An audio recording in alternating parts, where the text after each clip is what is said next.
Silent review? Mimes? No. What's up, YouTubers? It's Eric and John filming quite a few reviews all at once, but that's the adult life. And tonight, we're looking at a beer provided by John.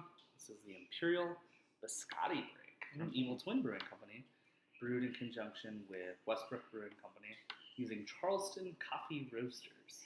So I'll let you kind of talk about it, but I know it's 11.5% alcohol. It's 11.5%. It says that right on That's the front. all I can tell. People are big fans of this beer. Yeah, It's got the coffee notes. You hear a lot about the hazelnut notes. This is a trade-worthy beer that we've never had before. True. Before we got distro in Minnesota here, this was heavily sought after. Darkness would trade even up for this, so I'll let you do the honors. If you don't know that Evil Twin and he's the brother of Mickler, whatever you want to say. The pour is here. Holy God. Yeah, they're brewing in conjunction on Westbrook Brewing Company's system, and they make some fantastic beers themselves. This one really kind of, it doesn't pour out completely 100% opaque. Nope. But it does, it's 100% opaque in the glass. It's got that really deep, burnt brown, toffee-like head. Yours dissipated quickly. Really quickly. I pour pretty gentle, you pour a little harder. Yeah, truth. Mine isn't hanging around nearly as long as I thought, but looks nice. Oh, yeah, definitely. Looks really nice. Big alcohol legs on the side of the glass there. But you would expect that at 11.5%.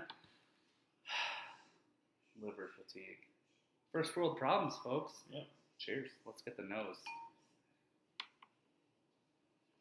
Oh, there's that coffee note I don't like. Really? I think it's a coffee and it plays into a little bit of a chocolate note. That roast really, really reminds me of just really generically boring coffee. Or maybe it's just, you know what it reminds me of? Tavarish from Beechwood Brewing Company, and I know a lot of people like that beer. I don't. There's a coffee note in here. I can see the hazelnuts a little bit. The hazelnuts are prominent. They're right after that coffee. Honestly, I think I'm liking though. these nose. I'm liking the nose on I'm this. gonna smell yours just because I want to make sure I didn't fuck up washing my glass. Well, it's the same. I don't know. Let's get the taste.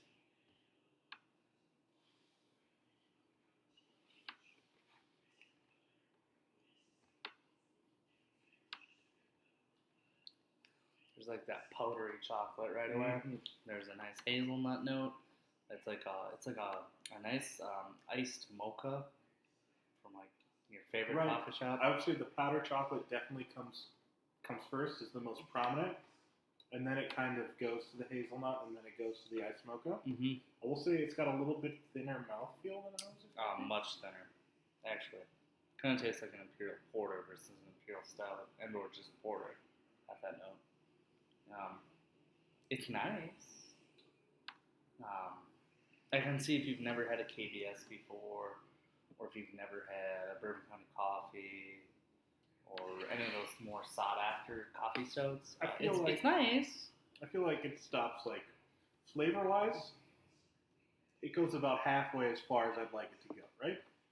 You lead with, you get that dry chocolate taste. Very dry. Then you hit the hazelnut, and then you get that sugary, like you said, the Sweet. Iced kind of, like a coffee they creamer syrup, and stuff. if you will. Right. Yep. And then after that, it just kind of stops. And you would expect it, I would really love to see it go into a dark fruit kind of thing.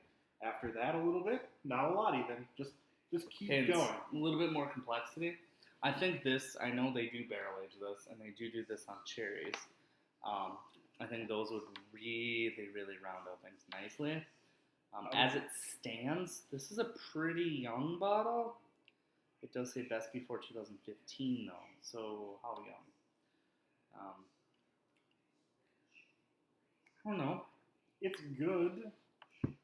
It's better than Donut Break. I didn't have Donut Break, you did. Well, they just put donuts in that one, correct? Well, I've heard a lot of different theories, but that's for a different day. Re-review that if we can find one. This isn't as great as I was expecting it to be. Yeah, I had really high hopes and really. It's not bad though. No. I mean, Dar. If you haven't seen Dar 482. I haven't seen Dar. Shout out to Dar though. Yeah. I haven't seen his review. Has done a lot of reviews. He did Will Be, which I believe is a base beer for this. I did see that. And he loved that. Well, I can get us that. And he said that was huge, and I'm not getting the hugeness here, at all. He's pretty boring. Pretty boring, actually. When you think of all those adjuncts added. Well, and think about how much this costs. I think around here this was a $14 bottle, right? Mm-hmm. If this was a $10 bottle, I think that'd be a lot more acceptable to me right now. Truth. It still doesn't change my score too much. Even if it was a $10 bottle, I'm not going to change my score 5 points. You know, on VA this goes for like a 97 or something, and I'm not going to get there. Let's look.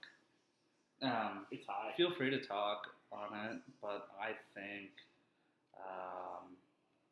I'm not even in the 90s. To be honest, I can see how the bourbon barrel one would add a 97. A lot.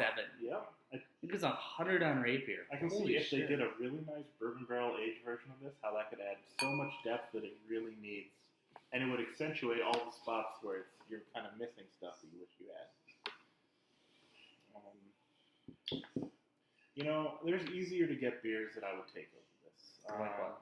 Just out of curiosity. Big Bad Baptist, I think I'd take over this. That's a coffee beer, and they stick it in whiskey barrels for. That's a 95 for me. For a question mark amount of time. That's really easy to find around here. This is like an 84, 85 for me. I think I would go an 88. All right, because I can definitely see what they're going for, and I think they did a lot of good work into that. But with this base beer, I'm just not quite having a great time. This is definitely drinkable, right? We'll finish this bottle. I'll finish it if you don't. Wow, John's making plans, folks. So we're really torn whether we want to open Dark Lord or not. I can't end the night on this note. That's all I have to say. I'll go ahead and round up, and I'll give an 86. That is the highest I can go on this beer. I think it's solid. It just is trying to add too many different adjuncts. It's like a Samsung phone. No offense to your Galaxy S3. It's like a Note 3.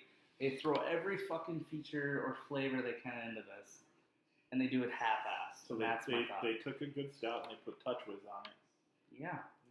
For those geeks who know what Touch Whiz, I'm sorry, guys. Yeah, it'd be interesting. Leave a comment below. What phone do you use?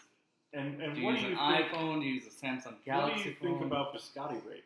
Yeah. Did we get a bad bottle? Yeah, did we get a bad bottle? This is not 97, right? Nah, not at all. So, with that said, we'll stop keeping you for more than 8 minutes on every beer review. Probably not.